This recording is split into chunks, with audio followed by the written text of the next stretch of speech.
તો આ કુદરતી આફતે જગતના તાતને મૂક્યો છે મુશ્કેલીમાં। ત્યારે પાયમાલ થયેલા ખેડૂતો સરકાર સમક્ષ મદદની ગુહાર લગાવી રહ્યા છે।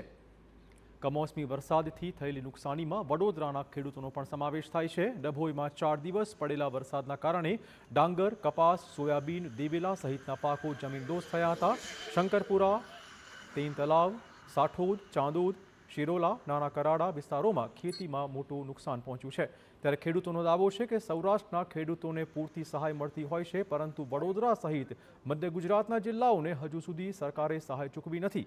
આ સાથે વહેલામાં વહેલી તકે સરકાર ખેડૂતોને સહાય ચૂકવે તો ખેડૂતો શિયાળુ પાક પણ લઈ શકે, આવી માંગ ખેડૂતો કરી રહ્યા છે। એટલું જ નહીં, જિલ્લાના 4 ધારાસભ્યએ પણ મુખ્યપ્રધાન અને કૃષિ પ્રધાનને પત્રો પાઠવીને સહાય આપવા માટે રજૂઆતો કરી છે। જેવા કે સોયાબીન, કપાસ, દિવેલા, શાકભાજી, અન્ય પાકોની અંદર સરેરાશ આટલું નુકસાન થયું છે। આજ સુધી કોઈ સર્વે કરવા આવેલ નથી અને અમને કોઈપણ જાતનું વળતર મળેલું નથી। અમારા ધારાસભ્યોએ પણ ઘણી રજૂઆત કરી હોવા છતાં કોઈ પણ જાતનું વળતર આપવા માટે અહીં આગળ કોઈ હજુ આવ્યું નથી। તો તાકીદે પગલાં લઈ અને ખેડૂતોને નમતું જોખવા માટે વિનંતી।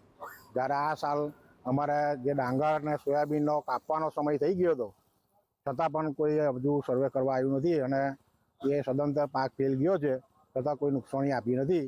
તો અમારી એવી નમ્ર અરજી છે સરકારને કે આ ચાલુ સાલે તાત્કાલિક ધોરણે સર્વે કરાવીને બધાને વળતર ચૂકવે।